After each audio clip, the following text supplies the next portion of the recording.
ਸਤਿ ਸ਼੍ਰੀ ਅਕਾਲ ਪੰਜਾਬੀ ਰੇਡੀਓ ਤੇ Punjabi TV USA ਵੇਖ ਸੁਣ ਰਹੇ ਸਾਰੇ ਸਰੋਤਿਆਂ ਦਾ ਬਹੁਤ-ਬਹੁਤ ਸਵਾਗਤ ਹੈ ਇਸ ਸਮੇਂ ਦੇ ਵਿਸ਼ੇਸ਼ ਪ੍ਰੋਗਰਾਮ ਖਬਰ ਤੇ ਨਜ਼ਰ ਦੇ ਵਿੱਚ। ਖਬਰ ਤੇ ਨਜ਼ਰ ਪ੍ਰੋਗਰਾਮ ਦੇ ਵਿੱਚ ਦੇਸ਼ ਵਿਦੇਸ਼ ਦੇ ਨਾਲ ਜੁੜੀਆਂ ਹੋਈਆਂ ਅਹਿਮ ਖਬਰਾਂ ਤੇ ਪਾਈਦਾ ਚਾਨਣਾ ਤੇ ਉਹਨਾਂ ਖਬਰਾਂ ਦਾ ਵਿਸ਼ਲੇਸ਼ਣ ਕਰਨ ਦੇ ਲਈ ਸਾਡੇ ਨਾਲ ਸਾਥ ਹੁੰਦਾ ਹੈ ਸੀਨੀਅਰ ਪੱਤਰਕਾਰ ਮਿੰਟੂ ਗੁਰੂਸਰੀਆ ਜੀ ਦਾ। ਸਭ ਤੋਂ ਪਹਿਲਾਂ ਕਰਦੇ ਹਾਂ ਉਹਨਾਂ ਦਾ ਪ੍ਰੋਗਰਾਮ ਦੇ ਵਿੱਚ ਨਿੱਘਾ ਸਵਾਗਤ। ਬਹੁਤ-ਬਹੁਤ ਸਵਾਗਤ ਹੈ ਜੀ। ਸ਼ੁਕਰੀਆ ਜੀ, ਸਾਰਿਆਂ ਨੂੰ ਸਤਿ ਸ੍ਰੀ ਅਕਾਲ ਜੀ। ਅੱਜ ਦੇ ਪ੍ਰੋਗਰਾਮ ਦੇ ਸਾਡੇ ਸਪਾਂਸਰਸ ਨੇ ਖਾਲਸਾ ਇੰਸ਼ੋਰੈਂਸ। ਲੰਬੇ ਸਮੇਂ ਤੋਂ ਇੰਸ਼ੋਰੈਂਸ ਦੇ ਖੇਤਰ ਦੇ ਵਿੱਚ ਸੇਵਾਵਾਂ ਨਿਭਾ ਰਹੇ ਨੇ। ਤੁਸੀਂ ਵੀ ਸੰਪਰਕ ਕਰ ਸਕਦੇ ਹੋ। ਨੰਬਰ ਹੈ 408 272 2500। ਟਿਰਕਿਆਣਾ ਇਮੀਗ੍ਰੇਸ਼ਨ ਲਾ ਫਰਮ। ਜੇ ਟਿਰਕਿਆਣਾ ਹੁਣਾਂ ਨਾਲ ਸੰਪਰਕ ਕਰ ਸਕਦੇ ਹੋ ਕਿਸੇ ਵੀ ਤਰ੍ਹਾਂ ਦੀ ਇਮੀਗ੍ਰੇਸ਼ਨ ਦੇ ਬਾਬਤ ਸਲਾਹ ਮਸ਼ਵਰਾ ਕਰਨ ਦੇ ਲਈ। Krishan Dhanota Yuba City. Baljinder Singh Nijjar Woodland. GNLU ਵਾਲੇ ਟਰੱਕ ਵਾਸ਼ ਕਰਦੇ ਨੇ, ਆਇਲ ਚੇਂਜ ਕਰਦੇ ਨੇ, 에ਅਰ ਬ੍ਰੇਕਸ ਦਾ ਕੰਮ ਤਸੱਲੀ ਬਖਸ਼ ਕਰਦੇ ਨੇ। ਤੁਸੀਂ ਇਹਨਾਂ ਦੇ ਕੋਲੋਂ ਨਵੇਂ ਪੁਰਾਣੇ ਟਾਇਰ ਵੀ ਖਰੀਦ ਸਕਦੇ ਹੋ। ਲੋਕੇਸ਼ਨ ਸੈਂਟਾਨੇਲਾ ਦੀ ਹੈ। ਨਿੰਮਾ ਸਹੋਤਾ ਹੋਣਾ ਦਾ ਨੰਬਰ ਹੈ 209 277 0113। Jaswinder Singh Nagra Roswell. Avtar Singh Sangha Yuba City. Baldev Singh Kang Yuba City. ਬਹੁਤ ਬਹੁਤ ਧੰਨਵਾਦ ਹੈ ਇਹਨਾਂ ਸਾਰੇ ਸਪਾਂਸਰਸ ਦਾ। ਰੁੱਖ ਹੁਣ ਖਬਰਾਂ ਦਾ ਕਰਦੇ ਹਾਂ।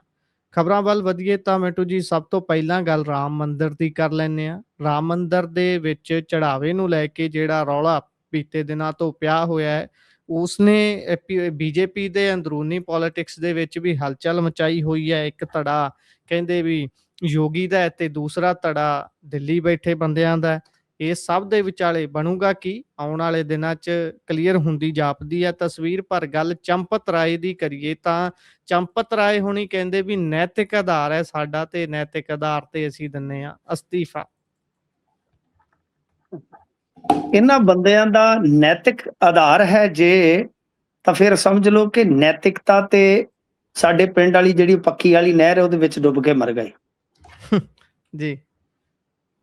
ਮਤਲਬ ਕੀ ਯਾਰ, ਇਹਨਾਂ ਦੀਆਂ ਗੱਲਾਂ ਦਾ ਆਪਾਂ ਕਹੀਏ।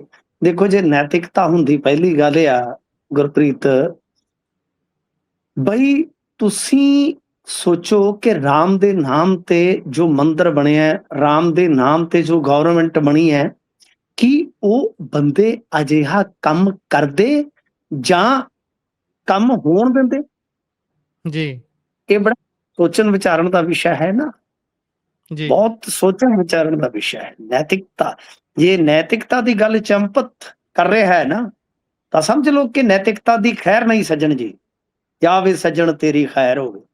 ਤਾਂ ਖੈਰ, ਆਪਾਂ ਜੇ ਗੱਲ ਕਰੀਏ ਤਾਂ FIR ਹੋ ਗਈ 8 ਬੰਦਿਆਂ। ਚੰਪਤ ਦਾ ਕਰੀਬੀ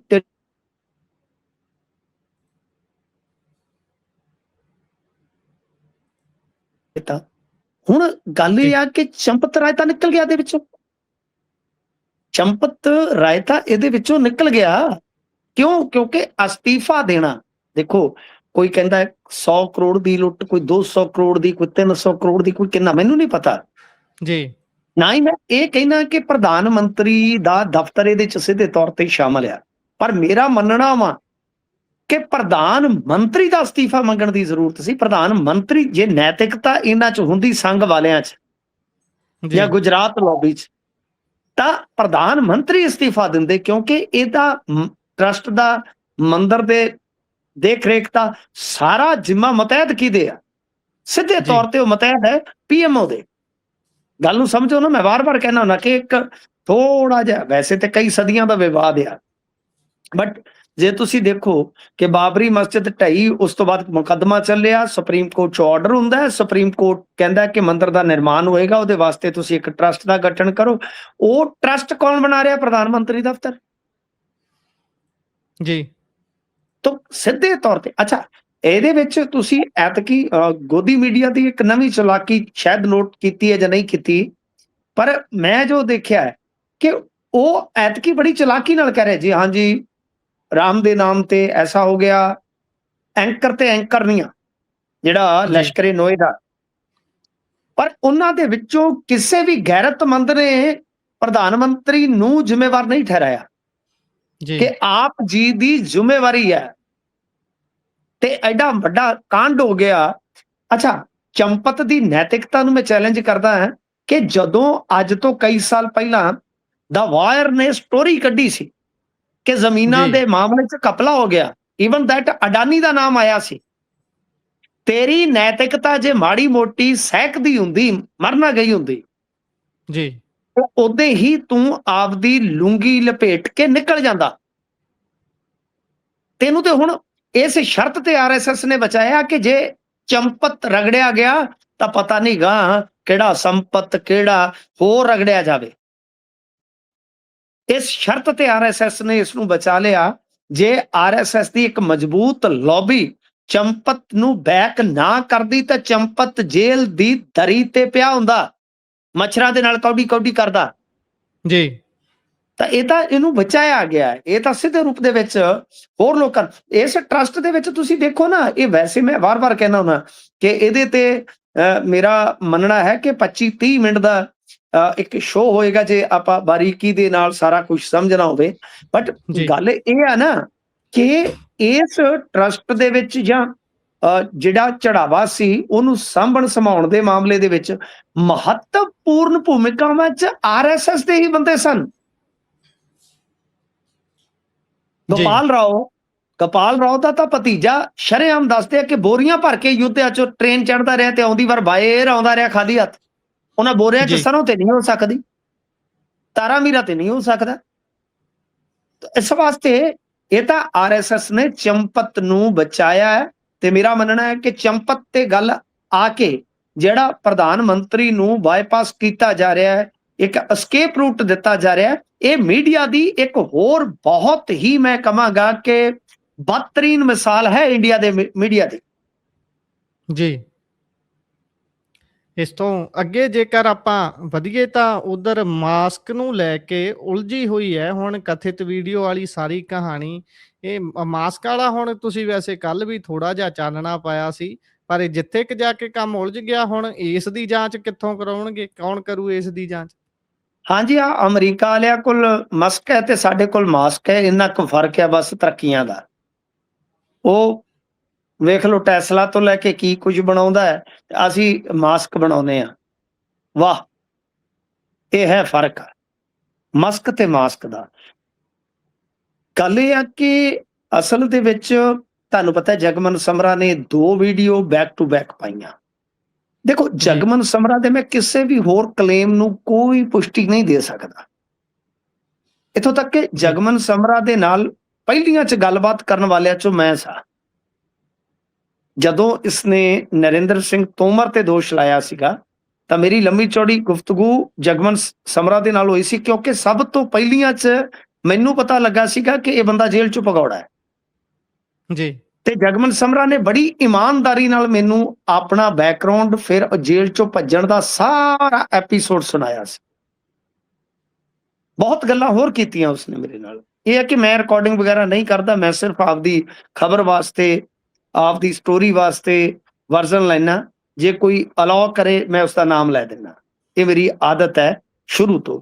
ਤਾਂ ਖੈਰ ਗੱਲ ਇਹ ਆ ਕਿ ਜਗਮਨ ਸਮਰਾ ਦਾ ਬੈਕਗ੍ਰਾਉਂਡ ਜਿਵੇਂ ਉਹਨੇ ਦੱਸਿਆ ਬਿਲਕੁਲ ਉਹੀ ਉਹਨੇ ਮੈਨੂੰ ਦੱਸਿਆ ਸੀ, ਅੱਖਰ ਟੂ ਅੱਖਰ, ਕਿ ਕਿਸ ਫੈਮਿਲੀ ਚੋਂ ਆਉਂਦੇ ਆ, ਕਿਸ ਫੈਮਿਲੀ ਚੋਂ ਮਤਲਬ ਕਿ ਉਹਨਾਂ ਦੇ ਸ਼ਾਇਦ ਦਾਦਾ ਜੀ ਉਹਨਾਂ ਨੇ ਦੱਸਿਆ। ਮਤਲਬ ਕਿ ਇਹ ਸਾਰੀਆਂ ਚੀਜ਼ਾਂ ਜਗਮਨ ਸਮਰਾ ਨੇ ਮੈਨੂੰ ਦੱਸੀਆਂ।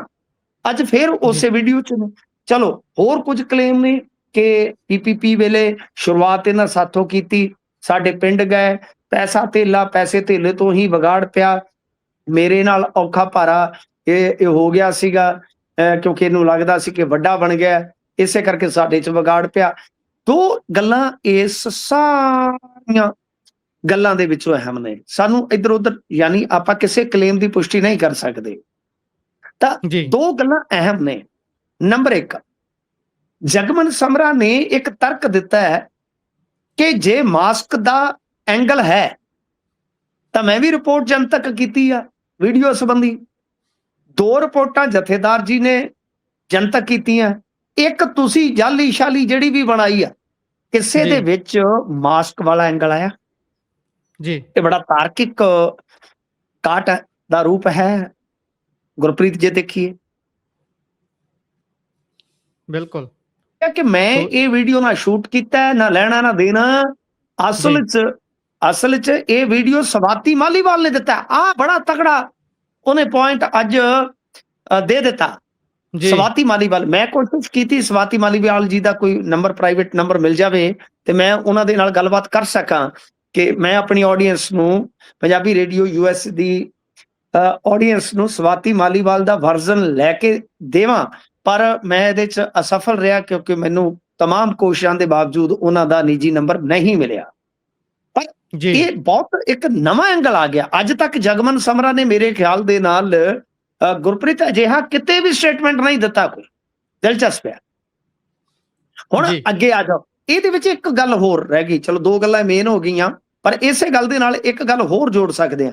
ਜਗਮਨ ਸਮਰਾ ਨੇ ਅੱਜ ਜਿਹੜੀ ਅੱਗ ਲਾਊ ਗੱਲ ਕੀਤੀ ਆ, ਅੱਗ ਲਾਊ ਮਤਲਬ ਕਿ ਪੂਰੀ ਜਿਵੇਂ ਕਹਿ ਲਓ ਕਿ ਲਾਂਬੂ ਵਰਗੀ ਗੱਲ, ਲਪਟਾਂ ਕੱਢਦੀ ਗੱਲ ਹੈ, ਉਹ ਇਹ ਆ ਕਿ ਮੁੱਖ ਮੰਤਰੀ ਦੀ ਅਰਦਾਸ ਵਾਲੀ ਵੀਡੀਓ ਵੀ ਔਨ ਦਾ ਵੇ ਹੈ ਜੀ ਤੇ ਉਹਦੇ ਵਿੱਚ ਉਹਨੇ ਸ਼ਬਦ ਬੋਲੇ, ਮਾਫ ਕਰਨਾ ਮੈਂ ਕਿਸੇ ਵੀ ਮੀਡੀਆ ਮੰਚ ਤੇ ਉਹ ਸ਼ਬਦ ਨਹੀਂ ਦੁਹਰਾਵਾਂਗਾ। ਮੇਰੀ ਨਾ ਇੰਨੀ ਹਿੰਮਤ ਹੈ, ਨਾ ਮੇਰੀ ਜ਼ਮੀਰ ਅਲਾਉ ਕਰਦੀ ਹੈ ਤੇ ਨਾ ਸ਼ਾਇਦ ਮੇਰਾ ਅਦਾਰਾ ਹੀ ਅਲਾਉ ਕਰੇਗਾ, ਨਾ ਹੀ ਸਾਡੀ ਇਹ ਨੈਤਿਕਤਾ ਹੈ ਕਿ ਅਸੀਂ ਆਪਣੇ ਪ੍ਰੋਫੈਸ਼ਨ ਦੇ ਵਿੱਚ ਇੱਥੋਂ ਤੱਕ ਜਾਈਏ ਕਿ ਜਿਹਦੇ ਨਾਲ ਸਾਡੀ ਆਡੀਅנס ਦੀ ਭਾਵਨਾ, ਕੋਈ ਜਿਹੜੀ ਆਸਥਾ ਹੈ, ਕੋਈ ਉਹ ਥੋੜੀ ਜ਼ਖਮੀ ਹੋਵੇ। ਸੋ ਅਸੀਂ ਗੁਰੇਜ਼ ਕਰਾਂਗੇ, ਪਰ ਉਹਨੇ ਉਹ ਸ਼ਬਦ ਵੀਡੀਓ 'ਚ ਬੋਲੇ ਨੇ ਕਿ ਕਿਸ ਤਰ੍ਹਾਂ ਅਰਦਾਸ ਨੂੰ ਗਲਤ ਤਰੀਕੇ ਨਾਲ ਵਰਤਿਆ ਗਿਆ ਤੇ ਉਹ ਵੀਡੀਓ ਦੇ ਨਾਲ ਨਾਲ ਆਡੀਓ ਹੈ। ਗੁਰਪ੍ਰੀਤ, ਜੇ ਇਹ ਦਾਵਾ ਸੱਚ ਹੋਇਆ, ਉਹ ਆਡੀਓ ਵੀਡੀਓ ਫਰਜ਼ੀ ਹੈ, ਉਹ ਅਸਲੀ ਹੈ, ਉਹ ਹੋ ਜਾਏਗਾ ਬਾਅਦ ਦਾ ਚੈਪਟਰ। ਪਰ ਤੁਸੀਂ ਸਮਝ ਲਓ ਕਿ ਭਗਵੰਤ ਮਾਨ ਹੋਰਾਂ ਦਾ ਬਿਸਤਰਾ ਗੋਲ ਹੋ ਗਿਆ ਉਸੇ ਦਿਨ, ਜੀ ਕਿਉਂਕਿ ਪਹਿਲੀ ਵੀਡੀਓ ਦੇ ਵਿੱਚ ਇਹਨਾਂ ਨੇ ਜਿੰਨੇ ਯਤਨ ਕੀਤੇ ਨੇ, ਫਸਤੇ ਤੁਰੇ ਗਏ, ਧਸਤੇ ਤੁਰੇ ਗਏ, ਇਹਨਾਂ ਨੇ ਜਿੰਨੀਆਂ ਗੱਲਾਂ ਕੀਤੀਆਂ, ਵਾਰ-ਵਾਰ ਕੁਝ ਸਟੇਟਮੈਂਟਾਂ ਚੇਂਜ ਹੋਈਆਂ, ਪਰ ਸਭ ਤੋਂ ਜ਼ਿਆਦਾ ਇਹਨਾਂ ਨੂੰ ਰਗੜਾ ਫੇਰ ਗਈ ਉਹ ਰਿਪੋਰਟ ਜਿਹੜੀ ਇਹਨਾਂ ਨੇ ਆਪ ਹਾਸਲ ਕੀਤੀ, ਜਿਹੜੀ ਡਿੱਗ ਪਈ। ਤਾਂ ਉਸ ਤੋਂ ਬਾਅਦ ਅੱਜ ਖੁਦ ਜੇ ਤੁਸੀਂ ਮਾਨ ਸਾਹਿਬ ਦਾ ਡਿਫੈਂਸ ਦੇਖੋਗੇ, ਉਹਨਾਂ ਨੂੰ ਫਿਰ ਬੋਲਣਾ ਪੈ ਰਿਹਾ। ਇਹ ਮੇਰੇ ਖਿਆਲ ਦੇ ਨਾਲ ਮੇਰਾ ਆਪਣੀ ਕੈਰੀਅਰ ਦਾ, ਕਿਉਂਕਿ ਇਹਨਾਂ ਨੂੰ ਮੈਂ ਹਮੇਸ਼ਾ ਕਹਿੰਦਾ ਹੁੰਦਾ ਕਿ ਆਮ ਆਦਮੀ ਪਾਰਟੀ ਨੂੰ ਮੈਂ ਜੰਮਦਿਆਂ ਤੇ ਜਵਾਨ ਹੁੰਦਿਆਂ ਵੇਖਿਆ। ਮੈਂ ਸਾਰੇ ਸਫ਼ਰ ਦੇ ਵਿੱਚ ਨਾਲ ਆ ਇਹਨਾਂ ਦੇ ਬਤੌਰ ਮੀਡੀਆ ਪਰਸਨ। ਤਾਂ ਮੈਂ ਕਦੇ ਵੀ ਭਗਵੰਤ ਮਾਨ ਨੂੰ ਇੰਨਾ ਲੰਮਾ ਘੇਰਾ ਨਹੀਂ ਸੀ ਵੇਖਿਆ। ਬਰਗਾੜੀ ਵੇਲੇ ਜ਼ਰੂਰ ਹੋਈ ਸੀ, ਮਤਲਬ ਕਿ ਕੰਟਰੋਵਰਸੀ ਹਫ਼ਤਾ ਖੰਡ ਚੱਲੀ ਸੀ। ਦਮਦਮਾ ਸਾਹਿਬ ਵਾਲੀ ਕੋਈ 1-2 ਦਿਨ ਸੀ, ਉੱਥੇ ਇੱਕ ਅਖਬਾਰ ਨੇ ਛਾਪੀ ਸੀ ਖਬਰ। ਹਰਿੰਦਰ ਸਿੰਘ ਖਾਲਸਾ ਦਾ ਦਾਵਾ, ਉਹ ਵੀ 1-2 ਦਿਨ ਸੀ। ਇਸ ਤੋਂ ਇਲਾਵਾ ਕੁਝ ਵੀਡੀਓਜ਼ ਹੋਰ ਖਾਂਦਿਆਂ ਪੀਂਦਿਆਂ ਦੀਆਂ ਰਿਲੀਜ਼ ਹੋਈਆਂ, ਕਥਿਤ ਵੀਡੀਓ, ਪਰ ਉਹ ਜ਼ਿਆਦਾ ਨਹੀਂ ਹਾਈਪ ਲੈ ਸਕੀਆਂ। ਇਹ ਐਡਾ ਮੁੱਦਾ ਹੋ ਗਿਆ ਕਿ ਮੇਰੇ ਖਿਆਲ ਦੇ ਨਾਲ ਸਭ ਤੋਂ ਲੰਮਾ ਘੇਰਾ ਹੈ ਜਿਹੜਾ ਭਗਵੰਤ ਮਾਨ ਹੋਰਾਂ ਨੂੰ ਪਿਆ ਵਾ। ਪਰ ਇਹਦੇ ਵਿੱਚ ਅੱਜ ਉਹਨਾਂ ਨੇ ਫਿਰ ਬੋਲਿਆ ਕਿ ਮੇਰੀ ਫੇਕ ਵੀਡੀਓ ਬਣਾ ਰਹੇ ਆ ਵਿਰੋਧੀ। ਦੇਖੋ, ਫੇਕ ਵੀਡੀਓ ਹਾਲੇ ਵੀ ਉਹ ਕਹਿ ਰਹੇ ਨੇ ਜੀ, ਮਤਲਬ ਕਿ ਆਪਦੀ ਰਿਪੋਰਟ ਦੇ ਵਿੱਚ ਵੀ ਉਹ ਫੇਕ ਨਹੀਂ ਸਿੱਧ ਕਰ ਸਕੇ, ਫਰਜ਼ੀ ਰਿਪੋਰਟ 'ਚ ਵੀ, ਪਰ ਕਹਿ ਰਹੇ ਆ ਕਿ ਫੇਕ ਵੀਡੀਓ ਬਣਾ ਰਹੇ ਆ। ਤੇ ਇਸ ਦੇ ਨਾਲ ਹੀ ਇਹਨਾਂ ਦੇ ਜਿਹੜੇ ਹੋਰਡਿੰਗਸ ਲੱਗ ਰਹੇ ਨੇ, ਉਹ ਬਹੁਤ ਵੱਡਾ ਇੱਕ ਵਕਤ ਬਣ ਗਿਆ ਇਹਨਾਂ ਵਾਸਤੇ। ਗੁਰੂ ਘਰਾਂ ਅੱਗੇ, ਬੜੇ ਗੁਰੂ ਘਰ ਜਿਵੇਂ ਮੁਕਤਸਰ ਸਾਹਿਬ ਲਾ ਲਓ, ਅੰਮ੍ਰਿਤਸਰ ਲਾ ਲਓ, ਹੋਰ ਇੱਥੇ ਦੁਰਾਹਾ ਦੇ ਵਿੱਚ ਤੇ ਜਿਹੜੇ ਸੀਐਮ ਮਾਨ ਵਿਰੋਧੀ ਹੋਰਡਿੰਗ ਸੀ, ਇਹ ਹਟਾਏ ਗਏ ਤੇ ਉੱਥੇ ਵਿਵਾਦ ਪੈਦਾ ਹੋ ਗਿਆ।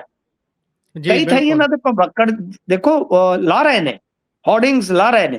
ਤਾਂ ਮਤਲਬ ਕਿ ਬਹੁਤ ਕਸਮਾਂ ਘੇਰਾ ਹੈ ਗੁਰਪ੍ਰੀਤ, ਬੜਾ ਲੰਮੇਰਾ ਘੇਰਾ ਹੋ ਗਿਆ, ਬੜਾ ਲੰਮਾ ਸਮਾਂ ਹੋ ਗਿਆ। ਪਤਾ ਨਹੀਂ ਕਿੱਥੇ ਕੁ ਜਾ ਕੇ ਜਿਵੇਂ ਕਹਿ ਲਓ ਕਿ ਉਹ ਜਿਹੜਾ ਅਭਿਮਨਿਊ ਦਾ ਸੀਗਾ ਨਾ, ਉਹ ਚੱਕਰਵਿਊਹ, ਇਸ ਚੱਕਰਵਿਊਹ ਨੂੰ ਕੀ ਇਹ ਤੋੜ ਸਕਣਗੇ? ਪਰ ਮੇਰੇ ਖਿਆਲ ਦੇ ਨਾਲ ਜੇ ਇੱਕ ਅੱਧ ਵੀਡੀਓ ਹੋਰ ਕੋਈ ਆ ਗਿਆ ਕੰਟਰੋਵਰਸ਼ਲ, ਜਿਵੇਂ ਕਿ ਦਾਵਾ ਕੀਤਾ ਜਾ ਰਿਹਾ, ਇੱਕ ਨਹੀਂ ਇਹ 2-3 ਬੰਦਿਆਂ ਨੇ ਹੁਣ ਦਾਵਾ ਕਰ ਦਿੱਤਾ। ਜੇਕਰ ਕੁਝ ਬੰਦੇ ਤੇ ਦਾਵਾ ਕਰ ਰਹੇ ਕਿ ਉਹਨਾਂ ਨੇ ਵੀਡੀਓ ਦੇਖੀ ਹੈ ਜੀ, ਤੇ ਜੇਕਰ ਐਸਾ ਹੋ ਗਿਆ ਗੁਰਪ੍ਰੀਤ ਜੀ, ਮਾਨ ਸਾਹਿਬ ਨੂੰ ਬਹੁਤ ਔਖਾ ਜਾਏਗਾ, ਬਹੁਤ ਔਖਾ ਜਾਏਗਾ ਇਸ ਸਿਆਸੀ ਪਿੱਚ ਤੇ ਵਾਪਸੀ ਕਰਨੀ। ਤੇ ਉਦਾਂ ਇਹ ਜਿਵੇਂ ਕਰਦੇ ਪਏ ਨੇ, ਇਹਨਾਂ ਨੂੰ ਥੋੜਾ ਜਿਹਾ ਸੂਝਾ ਤੋਂ ਕੰਮ ਲੈਣਾ ਚਾਹੀਦਾ। ਗੁਰੂ ਘਰ ਦੇ ਅੱਗੇ ਖਲੋ ਕੇ ਨੱਚ ਕੇ ਤੀਰਾਂ ਨੂੰ ਕੱਸ ਕੇ ਪਤਾ ਨਹੀਂ ਕੀ ਸਿੱਧ ਕਰਨਾ ਚਾਹੁੰਦੇ ਨੇ। ਤੇ ਇਹਨਾਂ ਦੇ ਬੰਦੇ ਹੋਰਡਿੰਗਸ ਪਾੜ ਰਹੇ ਨੇ ਜੇ ਗੁਰੂ ਘਰਾਂ ਦੇ ਅੱਗੇ ਲੱਗੇ। ਤਾਂ ਮੇਰੇ ਖਿਆਲ ਦੇ ਨਾਲ ਇਹਨਾਂ ਨੇ ਕੱਲ ਤੇ ਸੁਰ ਤੁਹਾਨੂੰ ਪਤਾ ਹੀ ਹੈ, ਜਥੇਦਾਰ ਸਾਹਿਬ ਜਾਂ ਸ੍ਰੀ ਅਕਾਲ ਤਖਤ ਸਾਹਿਬ ਬਾਰੇ ਨਰਮ ਰੱਖਿਆ ਤਾਂ ਮੇਰਾ ਤੇ ਇਹੋ ਮੰਨਣਾ ਕਿ ਭਾਈ ਤੁਸੀਂ ਝੁੱਕ ਕੇ ਰਹੋ, ਨਿਮਾਣੇ ਹੋ ਕੇ ਰਹੋ। ਜੇ ਤੁਸੀਂ ਸੱਚੇ ਹੋ ਤਾਂ ਬਚ ਨਿਕਲੋਗੇ, ਜੇ ਨਹੀਂ ਵੀ ਤਦ ਵੀ ਗਲਤੀ ਮੰਨ ਲਓਗੇ ਤੇ ਕੋਈ ਫਰਕ ਨਹੀਂ ਪੈਣਾ। ਕਿਉਂਕਿ ਮੈਂ ਅੱਗੇ ਕਹਿਣਾ ਹੁੰਦਾ ਕਿ ਦੇਖੋ, ਜਥੇਦਾਰ ਸਾਹਿਬ ਨੂੰ ਤੁਸੀਂ ਜਿਸ ਤਰ੍ਹਾਂ ਮਰਜ਼ੀ ਲੈ ਲਓ, ਤੁਹਾਡੇ ਤੇ ਮੈਂ ਛੱਡਿਆ, ਪਰੰਤੂ ਜਦੋਂ ਕੋਈ ਬੰਦਾ ਸਿੱਧਾ ਟਕਰਾਅ ਚ ਆਉਂਦਾ ਨਾ ਸ੍ਰੀ ਅਕਾਲ ਤਖਤ ਸਾਹਿਬ ਨਾਲ, ਸਿੱਖ ਸੈਂਟੀਮੈਂਟ ਦੇ ਮੁਤਾਬਕ ਉਹ ਟਕਰਾਓ ਇੱਕ ਸੰਸਥਾ ਨਾਲ ਨਹੀਂ, ਉਹ ਸਿੱਧਮ ਸਿੱਧਾ ਗੁਰੂ ਨਾਲ ਹੁੰਦਾ ਹੈ। ਜੀ ਤੋ ਇਹ ਆਪਣੇ ਆਪ ਦੇ ਵਿੱਚ ਮੈਂ ਸਲਾਹ ਹੀ ਦੇ ਸਕਦਾ ਕਿ ਭਾਈ ਥੋੜਾ ਬਚ ਕੇ ਰਹੋ, ਸੀਰੀਅਸਲੀ ਲਓ, ਇਹ ਮੁੱਦਾ ਬਹੁਤ ਗੰਭੀਰ ਤੇ ਬਹੁਤ ਗੁੰਝਲਦਾਰ ਹੋ ਗਿਆ ਹੈ। ਜੀ ਬਿਲਕੁਲ। ਇਸ ਤੋਂ ਅੱਗੇ ਜੇਕਰ ਆਪਾਂ ਗੱਲ ਕਰੀਏ ਤਾਂ ਗੱਲ ਹਿਮਾਚਲ ਦੀ ਕਰਦੇ ਹਾਂ। ਹਿਮਾਚਲ ਵਾਲੇ ਪੰਜਾਬ ਤੋਂ ਹਿੱਸਾ ਮੰਗ ਰਹੇ ਨੇ। ਇਹ ਕਿਹੜੀ ਨਵੀਂ ਗੱਲ ਤੁਰ ਪਈ ਜੀ ਹੁਣ? ਨਹੀਂ, ਪੰਜਾਬ ਤੋਂ ਭਾਵ ਕਿ ਪੰਜਾਬ ਦੀ ਰਾਜਧਾਨੀ ਤੋਂ, ਜੀ ਤਾਂ ਹੁਣ ਪੰਜਾਬ ਹੀ ਹੋ ਗਿਆ। ਚੰਡੀਗੜ੍ਹ ਪੰਜਾਬ ਦਾ ਹੀ ਹਿੱਸਾ ਹੈ। ਇਹ ਗੱਲ ਵੱਖਰੀ ਹੈ ਕਿ ਦੋ ਭਰਾ ਜਦੋਂ ਵੰਡ ਵੰਡਾਈਏ ਚ ਗਏ ਤੇ ਉਸ ਵੇਲੇ ਫਿਰ ਸਾਂਝੀ ਰਾਜਧਾਨੀ ਬਣ ਗਈ। ਇਹ ਸੁਖੂ ਸਾਹਿਬ ਨੇ ਪੰਜਾਬ ਜੀ ਦੇ ਰਾਜਪਾਲ ਨੂੰ ਮਿਲਦੇ ਆ, ਗੁਲਾਬ ਚੰਦ ਕਟਾਰੀਆ ਰਾਜਪਾਲ ਨੇ। ਇਹ ਕਹਿੰਦੇ ਕਿ ਚੰਡੀਗੜ੍ਹ ਦੇ ਵਿੱਚ ਹਿਮਾਚਲ ਦੇ 7.19% ਹਿੱਸੇ ਨੂੰ ਤੇ BBMB ਦਾ ਜਿਹੜਾ ਬਕਾਇਆ ਜੁੜਿਆ ਪਿਆ, ਉਹਨੂੰ ਦੇਣ ਦੇ ਵਿੱਚ ਬਈ ਸਾਡੀ ਇਮਦਾਦ ਕਰੋ, ਜੀ ਇਮਦਾਦ ਕਰੋ। ਤੇ ਨਾਲ ਇਹਨਾਂ ਨੇ 1966 ਦੇ ਜਿਹੜੇ ਪੁਨਰਗਠਨ ਐਕਟ ਦੇ ਕੁਝ ਨਿਯਮ ਨੇ, ਕੁਝ ਸ਼ਰਤਾਂ ਨੇ, ਇਹਨਾਂ ਨੇ ਕਿਹਾ ਕਿ ਉਹਦੇ ਮੁਤਾਬਕ ਚੰਡੀਗੜ੍ਹ ਦੇ ਵਿੱਚ ਹਿਮਾਚਲ ਦਾ ਜਾਇਜ਼ 7.19% ਹਿੱਸਾ ਜਿਹੜਾ ਹੈ ਉਹ ਸਾਨੂੰ ਦਿਓ, ਯਾਨੀ ਜਨਸੰਖਿਆ ਦੇ ਅਨੁਪਾਤ ਸਾਨੂੰ ਸਾਡੇ ਅਧਿਕਾਰ ਮਿਲਣੇ ਚਾਹੀਦੇ ਆ। ਸੈਕਟਰ 52 ਦੇ ਵਿੱਚ ਨਵੇਂ ਹਿਮਾਚਲ ਸਦਨ ਦਾ ਮਾਮਲਾ ਵੀ ਇਹਨਾਂ ਨੇ ਉਠਾਇਆ ਹੈ ਕਿ ਉੱਥੇ ਬਣਾਉਣ ਵਾਸਤੇ ਸਾਨੂੰ ਮਤਲਬ ਕਿ ਜਿਹੜੀ 5.25 ਏਕੜ ਜ਼ਮੀਨ ਚਾਹੀਦੀ ਹੈ, ਉਹਦੀ ਨਿਸ਼ਾਨਦੇਹੀ ਕਰ ਲਈ ਗਈ ਹੈ ਤੇ ਉਹਦੇ ਨਾਲ ਸਾਡੇ ਵਿਦਿਆਰਥੀਆਂ ਨੂੰ, ਮਰੀਜ਼ਾਂ ਨੂੰ ਜਾਂ ਹੋਰ ਲੋਕਾਂ ਨੂੰ ਸਹੂਲੀਅਤ ਮਿਲੇਗੀ। BBMB ਤੋਂ 13,066 ਮਿਲੀਅਨ ਯੂਨਿਟ ਬਿਜਲੀ ਦਾ ਜਿਹੜਾ ਬਕਾਇਆ ਹੈ, ਉਸ ਸੰਬੰਧ ਦੇ ਵਿੱਚ ਵੀ ਉਹਨਾਂ ਨੇ ਕਿਹਾ ਕਿ BBMB ਤੋਂ ਸਾਨੂੰ ਸਾਡਾ ਬਕਾਇਆ ਜਿਹੜਾ ਉਹ ਦਵਾਇਆ ਜਾਵੇ। ਸ਼ਾਨਨ ਸਕੀਮ ਹੈ ਜਿਹੜੀ ਤੁਹਾਨੂੰ ਪਤਾ ਹੀ ਆ, ਸ਼ਾਨਨ ਪ੍ਰੋਜੈਕਟ ਵਾਲੀ, ਤਾਂ ਇਹਦੇ ਵਿੱਚ ਵੀ ਪੰਜਾਬ ਦੇ ਨਾਲ ਇਹਨਾਂ ਦਾ ਬੜਾ ਵੱਡਾ ਵਿਵਾਦ ਚੱਲਦਾ ਹੈ ਤੇ ਇਹਨਾਂ ਨੇ ਉਹਦੇ ਹੱਲ ਬਾਰੇ ਵੀ ਗੱਲ ਕਹੀ ਆ। ਤਾਂ ਦੇਖੋ, ਗੱਲ ਇਹ ਆ ਕਿ 7.19 ਵਾਲਾ ਹਿੱਸਾ ਅੱਗੇ ਵੀ ਆਇਆ ਤੇ ਹੈ। ਮੈਂ ਇਹਦਾ ਹੁਣ ਦੁਬਾਰਾ ਕੋਈ ਪੜੂੰਗਾ ਪਿਛੋਕੜ ਤੇ ਫੇਰ ਹੀ ਕੋਈ ਗੱਲ ਕਹਿਣ ਦੇ ਕਾਬਿਲ ਆ, ਐਵੇਂ ਤੁੱਕਾ ਨਹੀਂ ਮਾਰਨਾ ਚਾਹੀਦਾ, ਬਹੁਤ ਜਜ਼ਬਾਤੀ ਮਸਲਾ ਹੋ ਜਾਂਦਾ ਹੈ। ਪਰ ਜਿਹੜਾ ਸੁਖੂ ਕੰਮ ਕਰ ਰਹੇ ਆ ਨਾ, ਬੇਸਿਕਲੀ ਕੀ ਆ ਗੁਰਪ੍ਰੀਤ, ਕਿ ਇਹਨਾਂ ਦੇ ਹੁਣ ਸਾਰੇ ਕੁਝ ਨਹੀਂ ਹੈ, ਕਿਉਂਕਿ ਹਰੇਕ ਸਟੇਟ ਦੇ ਨਾ ਕੁਝ ਜਜ਼ਬਾਤੀ ਮੁੱਦੇ ਹੁੰਦੇ ਆ। ਇਹ ਬਿਲਕੁਲ ਫੇਲ ਚੀਫ ਮਿਨਿਸਟਰ ਆ। ਤੇ ਤੁਸੀਂ ਮੇਰੀ ਗੱਲ ਯਾਦ ਰੱਖਣਾ, ਜਦੋਂ ਹੁਣ ਇਲੈਕਸ਼ਨ ਹੋਣਗੇ ਨਾ ਆਪਣੇ ਤੋਂ ਬਾਅਦ, ਤੇ ਇਹਨੂੰ ਭਾਜਪਾ ਨੇ ਕਹਿ ਲਓ ਕਿ ਬਾਟੇ ਵਾਂਗੂ ਮਾਂਜ ਦੇਣਾ ਜੀ, ਇਹਦੀ ਬੁਰੀ ਦੁਰਗਤ ਕਰਨਗੇ। ਤਾਂ ਇਹ ਹੁੰਦਾ ਕਿ ਜਦੋਂ ਕਿਸੇ ਸਿਆਸਤਦਾਨ ਦੇ ਕੋਲ ਬਹੁਤਾ ਕੁਝ ਕਰਨੇ ਲਈ ਨਾ ਹੋਵੇ, ਫਿਰ ਉਹ ਧਾਰਮਿਕ ਜਾਂ ਫਿਰਕੂ ਜਾਂ ਇੰਡੀਆ ਦੇ ਵਿੱਚ ਇਸ ਤਰ੍ਹਾਂ ਦੇ ਜਜ਼ਬਾਤੀ ਮੁੱਦੇ ਛੇੜ ਪੈਂਦਾ ਹੈ। ਤਾਂ ਸ਼ਾਨਨ ਪ੍ਰੋਜੈਕਟ ਉਹਦਾ ਆਲਰੇਡੀ ਕੋਰਟ ਕਚਹਿਰੀਆਂ ਤੱਕ ਮਾਮਲਾ ਹੈ। ਜਿਹੜਾ 7.19 ਵਾਲਾ ਹਿੱਸਾ ਹੈ ਕਿ ਭਾਈ ਤੁਸੀਂ ਇੰਨਾ ਚਿਰ ਸੁੱਤੇ ਰਹੇ, ਕਿੰਨੀਆਂ ਕਾਂਗਰਸ ਦੀਆਂ ਸਰਕਾਰਾਂ ਆਈਆਂ, ਉਹਦਾ ਕੀ ਬੈਕਗ੍ਰਾਉਂਡ ਆ, ਉਹ ਤੇ ਆਪਾਂ ਪੜ੍ਹਨ ਤੋਂ ਬਾਅਦ ਦੱਸਾਂਗੇ। ਪਰ ਸੁਖੂ ਫਸੇ ਹੋਏ ਆ, ਇਸ ਕਰਕੇ ਕਿਤੇ ਨਾ ਕਿਤੇ ਉਹ ਨਿਕਲ ਦਾ ਰਸਤਾ ਲੱਭ ਰਹੇ। ਜੀ, ਇਸ ਤੋਂ ਅੱਗੇ ਜੇਕਰ ਵਧੀਏ ਤਾਂ ਉਧਰ ਚੱਡਾ ਹੋਣੀ ਬਣ ਸਕਦੇ ਨੇ ਕੇਂਦਰੀ ਮੰਤਰੀ। ਇਧਰ ਰਵਨੀਤ ਬਿੱਟੂ ਹੋਣੀ ਤਾਂ ਉਹ ਸੁੱਖ ਭੋਗ ਲਿਆ ਹੈ, ਹੁਣ ਉਹਨਾਂ ਦਾ ਵੀ ਕਾਰਜਕਾਲ ਖਤਮ ਹੋ ਗਿਆ ਹੈ। ਮੁੜ ਕੇ ਅੱਗੇ ਕਦੋਂ ਕਿਵੇਂ ਵਾਰੀ ਆਉਂਦੀ ਹੈ ਇਹ ਤਾਂ ਰੱਬ ਜਾਣਦਾ ਹੈ। ਪਰ ਚੱਡਾ ਹੋਣਾ ਦਾ ਮੌਕਾ ਕਿੰਨਾ ਕੁ % ਬਣਦਾ ਨਜ਼ਰ ਆ ਰਿਹਾ ਹੈ?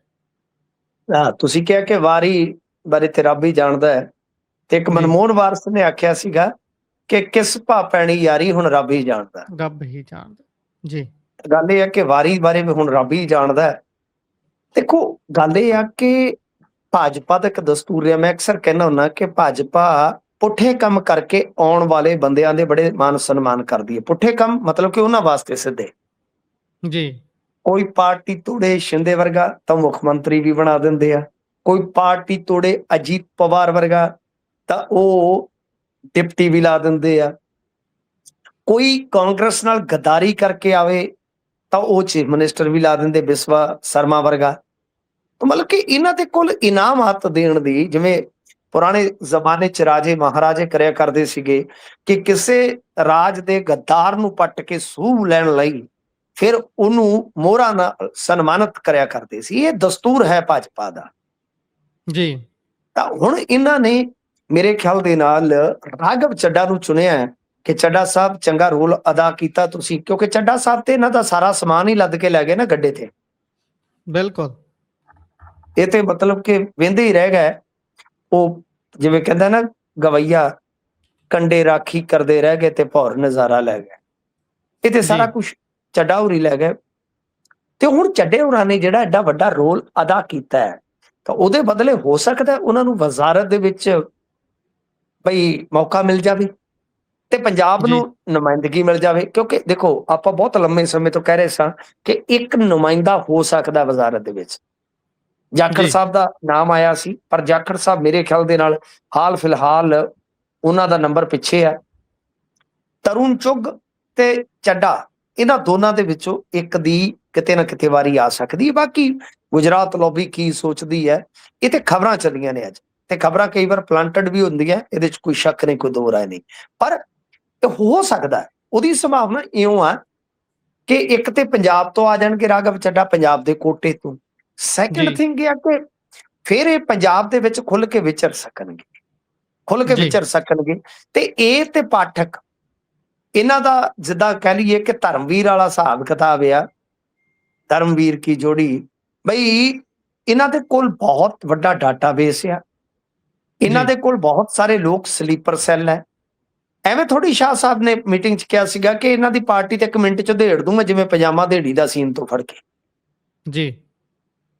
ਉਹਦਾ ਵੱਡਾ ਕਾਰਨ ਇਹੀ ਆ ਕਿ ਸਲੀਪਰ ਸੈੱਲ ਇਹਨਾਂ ਦੇ ਜਿਹੜੇ ਬੈਠੇ ਆ, ਉਹਨਾਂ ਨੇ ਹੁਣ ਤੇਲ ਪੱਟਾਂ ਨੂੰ ਲਾ ਲਿਆ ਕਿ ਜਦੋਂ ਤੁਸੀਂ ਆਖੋਗੇ ਅਸੀਂ ਸਟਾਰਟਿੰਗ ਪੁਆਇੰਟ ਤੋਂ ਰੇਸ ਖਿੱਚ ਦੇਣੀ ਆ, ਤੇ ਜਿੱਥੋਂ ਕਹੋਗੇ ਜਿੱਥੇ ਤੁਸੀਂ ਫਿਨਿਸ਼ਿੰਗ ਪੁਆਇੰਟ ਰੱਖੋਗੇ ਅਸੀਂ ਉੱਥੇ ਆ ਕੇ ਰੁਕ ਜਾਣਾ। ਸਾਡਾ ਕੀ, ਆਪਾਂ ਤੇ ਦਿਨ ਕੱਟੀ ਜਾਂਦੇ ਆ, ਵੀ ਅਜੇ ਤੇ ਦਿਨ ਅਸੀਂ ਕੱਟੀ ਜਾਂਦੇ ਆ। ਤਾਂ ਇਹ ਜਿਹੜੀ ਹਿਕਮਤ ਅਮਲੀ ਆ, ਉਹਦੇ ਵਿੱਚ ਹੋ ਸਕਦਾ ਰਾਘਵ ਚੱਡਾ ਨੂੰ ਪੰਜਾਬ 'ਚ ਵਰਤਣ ਵਾਸਤੇ ਪੰਜਾਬ ਤੋਂ ਨੁਮਾਇੰਦਾ ਬਣਾ ਦਿੱਤਾ ਜਾਵੇ। ਤਾਂ ਇਹ ਹਾਲੇ ਗੌਸਪ ਹੀ ਆ, ਸਿਆਸਤ ਦੇ ਵਿੱਚ ਗੌਸਪ ਤੁਹਾਨੂੰ ਪਤਾ ਹਮੇਸ਼ਾ ਮਜ਼ੇਦਾਰ ਰਹਿੰਦੇ ਆ।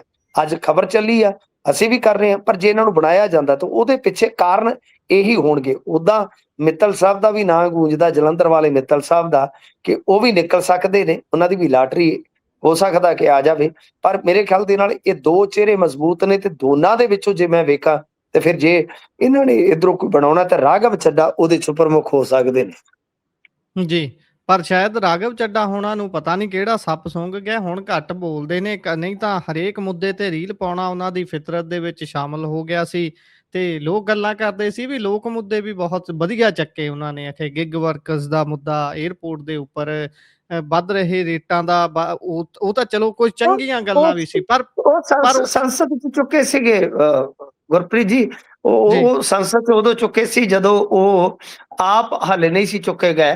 ਹੁਣ ਉਹ ਆਪ ਚੁੱਕੇ ਗਏ ਆ ਸੰਸਦ ਦੇ ਵਿੱਚ, ਫਿਰ ਉਹ ਕੀ ਚੁੱਕਣਗੇ ਮੁੱਦੇ? ਉਹ ਬਿਲਕੁਲ ਸੰਸਦ ਦੇ ਵਿੱਚ ਉਹ ਰਾਜ ਸਭਾ ਦੇ ਮੈਂਬਰ ਬਣਾ ਕੇ ਬੇਸ਼ੱਕ ਆਮ ਆਦਮੀ ਪਾਰਟੀ ਵੱਲੋਂ ਭੇਜੇ ਗਏ ਸੀ, ਅੱਜ ਕੱਲ ਭਾਜਪਾ ਦੇ ਬੁੱਕਲ ਦਾ ਸ਼ਿੰਗਾਰ ਨੇ। ਪਰ ਮੈਂ ਥੋੜੀ ਜਿਹੀ ਚਾਨਣਾ ਇਹ ਪਾਉਣਾ ਚਾਹੁੰਦਾ ਵੀ ਉਹਨਾਂ ਨੂੰ ਐਮਪੀ ਲੈਡ ਫੰਡ ਜਿਹੜਾ ਮਿਲਦਾ ਹੈ 24 ਕਰੋੜ ਹੁਣ ਤੱਕ ਉਹਨਾਂ ਨੂੰ ਮਿਲਿਆ, ਤੇ ਜਨਾਬ ਹੁਣੀ 2022 ਤੋਂ ਲੈ ਕੇ 26 ਅੱਧਾ ਲੰਘ ਗਿਆ, ਸਿਰਫ 70 ਲੱਖ ਰੁਪਈਆ ਖਰਚਿਆ ਉਸ ਦੇ ਵਿੱਚੋਂ। ਪੰਜਾਬ ਇਦਾਂ ਦੀ ਸਟੇਟ ਹੈ ਜਿਹਨੂੰ ਕਹਿਣ ਦਾ ਭਾਵ ਵੀ ਕਰਜ਼ਾ ਸਿਰ ਗੋਡੇ ਗੋਡੇ ਚੜਿਆ ਤੇ ਕੇਂਦਰ ਕੁਝ ਦਿੰਦਾ ਨਹੀਂ, ਤੇ ਇਹੋ ਜਿਹੇ ਜਿਹੜੇ ਮਿਲਦੇ ਉਹਨਾਂ ਨੂੰ ਤਾਂ ਤੁਸੀਂ ਸਹੀ ਪਾਸੇ ਇੰਪਲੀਮੈਂਟ ਕਰੋ। ਇਹਦੇ ਵਿੱਚੋਂ ਵੀ ਬਹੁਤੇ ਜਿਹੜੇ ਉਹ ਫੈਂਸਿੰਗ ਤੇ ਬੈਂਚਾਂ ਤੇ ਲੱਗੇ ਨੇ, ਇਹ ਸਾਰੇ ਮੋਹਾਲੀ 'ਚ ਲੱਗੇ ਹੋਏ ਪੈਸੇ ਨਜ਼ਰ ਆ ਰਹੇ ਨੇ। ਕਹਿਣ ਦਾ ਭਾਵ ਵੀ ਕਰਨ ਕੁਰਨ ਨੂੰ ਏਦਾਂ ਹੀ ਆ, ਬਸ ਰੀਲਾਂ 'ਚ ਹੀ ਜ਼ਿਆਦਾ ਕੰਮ ਚੱਕਿਆ ਹੋਇਆ। ਮੈਂ ਤੁਹਾਡੀ ਜਾਣਕਾਰੀ ਹਿੱਤ ਦੱਸ ਦੇਵਾਂ ਕਿ ਐਮਪੀ ਲੈਡ ਜਿਹੜਾ ਹੁੰਦਾ ਉਹ ਕੁਝ ਸੀਮਤ ਮੱਦਾਂ ਤੇ ਹੀ ਖਰਚ ਕੀਤਾ ਜਾ ਸਕਦਾ ਗੁਰਪ੍ਰੀਤ, ਤੇ ਐਮਪੀ ਕਦੇ ਵੀ ਸਿੱਧਾ ਖਰਚ ਨਹੀਂ ਕਰਦਾ। ਐਮਪੀ ਲੈਡ ਜਿਹੜਾ ਹੁੰਦਾ ਡੀਸੀ ਦੇ ਥਰੂ ਨਿਕਲਦਾ ਹੈ, ਐਮਪੀ ਰეკਮੈਂਡ ਕਰਦਾ ਹੈ। ਤੋ ਮਤਲਬ ਕਿ ਇਹਨਾਂ ਨੇ ਤਾਂ ਰეკਮੈਂਡ ਵੀ ਨਹੀਂ ਕੀਤਾ। ਹਾਂਜੀ, ਮੈਂ ਉਹੀ ਕਹਿ ਰਿਹਾ ਨਾ, ਕੁਝ ਨਿਸ਼ਚਿਤ ਮੱਦਾਂ ਹੁੰਦੀਆਂ, ਪਰ ਮੇਰੇ ਖਿਆਲ ਦੇ ਨਾਲ ਮੈਕਸਿਮਮ ਜਿੰਨਾ ਤੁਹਾਨੂੰ ਮਿਲਿਆ ਉਹਨਾਂ ਖਰਚ ਕਰਨਾ ਚਾਹੀਦਾ। 100% ਦਾ 100% ਜਿਹੜੀਆਂ ਵੀ ਮੱਦਾਂ ਹੈਗੀਆਂ ਨੇ, ਭਗਵੰਤ ਮਾਨ ਨੇ ਇੱਕ ਅੱਛਾ ਕੰਮ ਇਹ ਕੀਤਾ ਸੀਗਾ ਕਿ ਆਪਦਾ ਐਮਪੀ ਲੈਡ ਬਹੁਤ ਜ਼ਿਆਦਾ ਖਰਚ ਕੀਤਾ ਸੀਗਾ, ਤੇ ਇਹ ਕੁਝ ਜੀ ਚੀਜ਼ਾਂ ਹੁੰਦੀਆਂ ਨੇ ਜਿਹੜੀਆਂ ਫਿਰ ਤੁਹਾਨੂੰ ਕਿਤੇ ਨਾ ਕਿਤੇ ਥੋੜਾ ਬਈ ਗ੍ਰੇਟ ਵੀ ਬਣਾ ਦਿੰਦੀਆਂ ਨੇ। ਤੇ ਸੰਤ ਬਲਵੀਰ ਸਿੰਘ ਸੀਚੇਵਾਲ ਜਿਹੜੇ ਇਕਲੌਤੇ ਹੁਣ ਰਾਜ ਸਭਾ ਦੇ ਵਿੱਚ ਆਮ ਆਦਮੀ ਪਾਰਟੀ ਦੇ ਮੈਂਬਰ ਨੇ, ਉਹਨਾਂ ਨੇ ਜਨਾਬ ਨੇ 64.8% ਪੈਸਾ ਖਰਚ ਕਰ ਦਿੱਤਾ, ਜਿੰਨੇ ਉਹਨਾਂ ਨੂੰ ਅਲਾਟ ਹੋਏ ਸੀ। 19 ਕਰੋੜ ਉਹਨਾਂ ਨੂੰ ਅਲਾਟ ਹੋਇਆ ਤੇ ਉਹਦੇ ਵਿੱਚੋਂ ਪੌਣੇ 13 ਕਰੋੜ ਰੁਪਈਆ ਅਗਲੇ ਖਰਚ ਚੁੱਕੇ ਨੇ। ਬਹੁਤਾ ਪੈਸਾ ਵਾਟਰ ਬਾਡੀਜ਼ ਤੇ ਖਰਚਿਆ ਇਹਨਾਂ ਨੇ। ਚਲੋ ਜੋ ਵੀ ਹੈ, ਜਿੱਥੇ ਵੀ ਹੈ, ਮੈਂ ਤੁਹਾਨੂੰ ਦੱਸਿਆ ਨਾ ਕਿ ਨਿਸ਼ਚਿਤ ਮੱਦਾਂ ਹੁੰਦੀਆਂ ਨੇ, ਤੁਸੀਂ ਉਹਨਾਂ ਮੱਦਾਂ ਤੋਂ ਬਾਹਰ ਨਹੀਂ ਜਾ ਸਕਦੇ। ਪਰ ਜਿੱਥੇ ਵੀ ਜੀ, ਉਹ ਕਿਸੇ ਨੂੰ ਚੰਗਾ ਲੱਗਦਾ ਹੈ, ਉਹ ਉਹਨਾਂ ਦਾ ਖੇਤਰ ਹੈ, ਤਾਂ ਵਧੀਆ ਜੀ, ਗੱਲ ਹੈ। ਖਰਚ ਕਰਨਾ ਬਿਲਕੁਲ। ਚਾਹੀਦਾ, ਕਿਉਂਕਿ ਤੁਸੀਂ ਜਿਸ ਕੰਮ ਵਾਸਤੇ ਆਏ ਹੋ ਉਸ ਕੰਮ ਨੂੰ ਡਨ ਕਰੋ, ਡਿਊਟੀ ਡਨ ਹੋਣੀ ਚਾਹੀਦੀ ਹੈ ਤੁਹਾਡੀ। ਜੀ, ਬਿਲਕੁਲ, ਬਿਲਕੁਲ। ਅੱਗੇ ਵਧੀਏ ਤਾਂ ਮੰਡੀ ਗੋਬਿੰਦਗੜ੍ਹ ਚੋਣ ਦੇ ਵਿੱਚ ਹੰਗਾਮਾ ਹੋਇਆ ਹੈ ਜੀ। ਦੇਖੋ ਇਹ ਜਿਹੜੀਆਂ ਚੀਜ਼ਾਂ ਚੱਲ ਰਹੀਆਂ ਨੇ, ਮੈਂ ਹੁਣੇ ਵੇਖ ਰਿਹਾ ਸੀਗਾ ਕਿ ਬਈ ਅਬੋਹਰ ਵਾਸਤੇ ਅਬਜ਼ਰਵਰ ਲਾ ਦਿੱਤਾ ਗਿਆ ਮਨਪ੍ਰੀਤ ਬਾਦਲ ਨੂੰ, ਕਿਉਂਕਿ ਇੱਥੇ ਵੀ ਪ੍ਰਧਾਨ ਚੁਣਿਆ ਜਾਣਾ ਹੈ। ਤੇ ਕਈ ਥਾਈਂ ਰੌਲਾ ਪਿਆ, ਜੇ ਮੈਂ ਤੁਹਾਨੂੰ ਦੱਸਾਂ ਤੇ ਕਈ ਏਦਾਂ ਦੇ ਇਲਾਕੇ ਮਿਲ ਜਾਣਗੇ ਜਿੱਥੇ ਹੱਲਾ ਲਾਲਾ ਹੋਇਆ। ਤੇ ਇੱਥੇ ਵੀ ਅੱਜ ਗੋਬਿੰਦਗੜ੍ਹ ਦੇ ਵਿੱਚ ਵੀ ਆਪਾਂ ਵੇਖੀਏ ਤੇ ਕਾਫੀ ਰੌਲਾ ਪਿਆ। ਇੱਥੋਂ ਤੱਕ ਕਿ ਕਿਹਾ ਗਿਆ ਵਿਰੋਧੀ ਧਿਰ ਵੱਲੋਂ ਕਿ ਇਹਨਾਂ ਨੇ ਇੱਕ ਕਾਉਂਸਲਰ ਨੂੰ 2 ਵਾਰ ਗਿਣ ਲਿਆ, ਮਤਲਬ ਕਿ ਜਦੋਂ ਕਾਊਂਟਿੰਗ ਕਰਵਾਈ ਆ। ਦੇਖੋ ਇਹ ਗੱਲਾਂ ਬਹੁਤ ਮਾੜੀਆਂ ਨੇ, ਇਹੋ ਗੱਲਾਂ ਮਾੜੀਆਂ ਨੇ, ਇਹੋ ਗੱਲਾਂ ਮਾੜੀਆਂ। ਤਾਂ ਗੱਲ ਇਹ ਆ ਕਿ ਬਈ ਜਿੱਥੇ ਤੁਸੀਂ ਈਜ਼ੀਲੀ ਜਿੱਤ ਸਕਦੇ ਹੋ ਯਾਰ, ਜਿੱਤੋ। ਜਿੱਥੇ ਦੂਜਾ ਜਿੱਤਦਾ ਪਿਆ ਹੈ, ਉਸ ਦੀ ਜਿੱਤ ਦੇ ਰਾਹ 'ਚ ਰੋੜਾ ਤੇ ਨਾ ਬਣੋ। ਮੰਡੀ ਗੋਬਿੰਦਗੜ੍ਹ ਦੀ ਨਗਰ ਕੌਂਸਲ ਆ, ਪ੍ਰਧਾਨਗੀ ਦਾ ਅੱਜ ਅਹੁਦਾ ਕਿਸੇ ਇੱਕ ਕੋਲ ਜਾਣਾ ਸੀਗਾ, ਪੁਲਿਸ ਛਾਉਣੀ 'ਚ ਇਹ ਤਬਦੀਲ ਹੋ ਜਾਂਦੇ ਨੇ ਅਦਾਰੇ, ਸੰਸਥਾਵਾਂ, ਜਦੋਂ ਇਸ ਤਰ੍ਹਾਂ ਦਾ ਹੁੰਦਾ ਹੈ ਕੰਮ। ਤਾਂ ਜੀ, ਦੂਜੇ ਪਾਸੇ ਜੇ ਤੁਸੀਂ ਵੇਖੋਗੇ, ਕਾਂਗਰਸ, ਭਾਜਪਾ ਤੇ ਆਮ ਆਦਮੀ ਪਾਰਟੀ ਤੋਂ ਅੱਡ ਹੋਏ ਕੌਂਸਲਰਾਂ ਨੇ ਦੋਸ਼ ਲਾਇਆ ਕਿ ਪ੍ਰਧਾਨ ਦਾ ਜਿਹੜਾ ਚੁਣਿਆ ਜਾਣਾ ਸੀਗਾ, ਪੂਰੀ ਤਰ੍ਹਾਂ ਗੈਰ ਸੰਵਿਧਾਨਕ ਤਰੀਕੇ ਨਾਲ ਇਹ ਇਲੈਕਸ਼ਨ ਕਰਵਾਇਆ ਗਿਆ। ਤਾਂ ਆਪਣੇ ਆਪ ਦੇ ਵਿੱਚ ਬਹੁਤ ਹੀ ਵੱਡੇ ਵਿਵਾਦ ਬਣ ਰਹੇ ਨੇ। ਪਹਿਲਾਂ ਵੋਟਾਂ, ਹੁਣ ਆ ਜਿਹੜੀ ਪ੍ਰਧਾਨਾਂ ਦੀ ਚੋਣ ਆ, ਇਹ ਵੀ ਬਹੁਤ ਵੱਡਾ। ਮੈਂ ਜੇ ਤੁਹਾਨੂੰ ਦੱਸਾਂ ਤੇ ਕਈ ਥਾਵਾਂ ਤੋਂ ਇਸ ਤਰ੍ਹਾਂ ਦੀਆਂ ਖਬਰਾਂ ਨੇ ਮੇਰੇ ਪਾਸ ਕਿ ਬਈ ਕਿਤੇ ਆ ਹੋ ਰਿਹਾ, ਕਿਤੇ ਆ ਹੋ ਰਿਹਾ, ਕਿਤੇ ਉਹ ਹੋ ਰਿਹਾ। ਤੋ ਇਹ ਚੀਜ਼ਾਂ ਜਿਹੜੀਆਂ ਨੇ ਮੇਰੇ ਖਿਆਲ ਦੇ ਨਾਲ ਸਹੀ ਨਹੀਂ ਹੈ ਗੁਰਪ੍ਰੀਤ, ਕਿ ਤੁਹਾਨੂੰ ਜਿੱਥੇ ਲੱਗਦਾ ਹੈ ਕਿ ਤੁਸੀਂ ਬਣ ਰਹੇ ਹੋ ਤਾਂ ਬਣ ਜਾਓ, ਕੋਈ ਫਰਕ ਨਹੀਂ ਪੈਂਦਾ। ਪਰ ਜਿੱਥੇ ਕੋਈ ਵਿਰੋਧੀ ਬਣਦਾ ਹੈ, ਉੱਥੇ ਉਹਨੂੰ ਬੰਨ੍ਹ ਦਿਓ ਯਾਰ। ਜੀ, ਬਿਲਕੁਲ। ਤੇ ਇਸ ਤੋਂ ਅੱਗੇ ਵਧੀਏ ਤਾਂ ਉਧਰ ਪੰਜਾਬ ਦੇ ਡਿਪਟੀ ਸਪੀਕਰ ਦੇ ਭਾਣਜੇ ਦਾ ਵੀ ਰੌਲਾ ਪੈ ਗਿਆ। ਕੀ ਹੈ ਜੀ ਇਹ ਰੌਲਾ? ਦੇਖੋ ਇਹਨਾਂ ਦੇ ਭਾਣਜੇ ਦਾ ਰੌਲਾ ਇਹ ਆ ਕਿ ਉਹ ਇਲੈਕਸ਼ਨ ਦੇ ਵਿੱਚ ਖਲੋਤਾ ਸੀਗਾ। ਇਸ ਤੇ ਮੈਂ ਖਬਰ ਵੀ ਕੀਤੀ ਸੀ, ਜੈ ਕ੍ਰਿਸ਼ਨ ਰੋੜੀ ਜੀ ਦੇ ਨਾਲ ਮੇਰੀ ਗੱਲ ਵੀ ਹੋਈ ਸੀ ਉਸ ਟਾਈਮ। ਇਤਰਾਜ਼ ਇਹ ਲੱਗਾ ਸੀਗਾ ਕਿ ਇਹਨਾਂ ਦੇ ਜਿੱਥੇ ਉਹ ਖੜੇ ਸਨ, ਉੱਥੇ ਵੋਟਰ ਜਿਹੜੇ ਆ ਉਹ ਗਲਤ ਤਰੀਕੇ ਨਾਲ ਆ ਕੇ ਰਜਿਸਟਰਡ ਹੋਏ ਨੇ। ਜੀ, ਇਹ ਆਪਣੇ ਆਪ ਦੇ ਵਿੱਚ ਬੜੀ ਹੈਰਾਨਗੀ ਦਾ ਵਿਸ਼ਾ ਹੈ। ਤੇ ਹੁਣ ਉਹ ਕੰਪਲੇਂਟ ਮੇਰੇ ਖਿਆਲ ਦੇ ਨਾਲ ਨੋਟਿਸ ਜਿਹੜਾ ਹੈ ਉਹ ਗਾਂ ਦੀ ਗਾਂ ਐਚਸੀ ਅਰੋੜਾ ਦੇ ਜ਼ਰੀਏ, ਜੋ ਹਾਰੇ ਉਸ ਵਾਰਡ ਦੇ ਵਿੱਚੋਂ, ਉਹਨਾਂ ਨੇ, ਸੰਘਾ ਸਾਹਿਬ ਹੈ ਉਹਨਾਂ ਦਾ ਨਾਮ, ਉਹਨਾਂ ਨੇ ਇਹ ਮੁੱਦਾ ਚੁੱਕ ਲਿਆ ਕਿ ਜੈ ਕ੍ਰਿਸ਼ਨ ਸਿੰਘ ਰੋੜੀ ਕਹਿੰਦੇ ਨੇ ਕਿ ਜੀ ਸਾਡਾ ਭਾਣਜਾ ਇੱਥੇ ਹੀ ਰਿਹਾ, ਇੱਥੇ ਸਾਡੇ ਕੋਲ ਪਲਿਆ ਵਾ, ਸਾਡੀ ਵੱਡੀ ਭੈਣ ਦਾ ਬੱਚਾ ਹੋਣ ਕਰਕੇ ਉਹ ਸਾਡੇ ਕੋਲ ਹੀ ਰਿਹਾ, ਉਹਦੇ ਕਾਗਜ਼ਾਤ ਵਗੈਰਾ ਇੱਥੇ ਹੀ ਨੇ। ਪਰ ਉਹਨਾਂ ਜੀ, ਨੇ ਵੋਟਰ ਸੂਚੀਆਂ ਲਿਆਂਦੀਆਂ ਕਿ ਕਿੰਨੀ ਦੂਰੋਂ ਵੋਟਰ ਜਿਹੜੇ ਆ ਉਹ ਇੱਥੇ ਆ ਕੇ ਰਜਿਸਟਰਡ ਹੋਏ। ਨਾ ਸਿਰਫ ਰਜਿਸਟਰ ਹੋਏ, ਬਲਕਿ ਉਹ ਡਬਲ ਵੋਟਰ ਸਨ। ਤਾਂ ਕਾਫੀ ਜੀ, ਵੱਡਾ ਪੰਗਾ ਇਹਨਾਂ ਨੂੰ ਪੈ ਸਕਦਾ। ਹਾਲਾਂਕਿ ਇਹਨਾਂ ਨੇ ਕਿਹਾ ਕਿ ਉਹ ਕਾਨੂੰਨ ਦੇ ਕੋਲ ਜਾਣ, ਉਹਨਾਂ ਦਾ ਹੱਕ ਬਣਦਾ ਹੈ। ਪਰ ਮੇਰੇ ਖਿਆਲ ਦੇ ਨਾਲ ਆਉਣ ਵਾਲੇ ਸਮੇਂ ਦੇ ਵਿੱਚ ਇਹ ਵੱਡਾ ਇਹਨਾਂ ਵਾਸਤੇ ਪੰਗਾ ਬਣ ਸਕਦਾ ਹੈ ਜੀ। ਜੀ, ਬਿਲਕੁਲ। ਇਸੇ ਦੇ ਨਾਲ ਪ੍ਰੋਗਰਾਮ ਦਾ ਸਮਾਂ ਇੱਥੇ ਹੀ ਸਮਾਪਤ ਹੁੰਦਾ ਹੈ। ਤੁਸੀਂ ਜੁੜੇ ਜਾਣਕਾਰੀਆਂ ਸਾਂਝੀਆਂ ਕੀਤੀਆਂ, ਬਹੁਤ-ਬਹੁਤ ਧੰਨਵਾਦ ਜੀ। ਧੰਨਵਾਦ।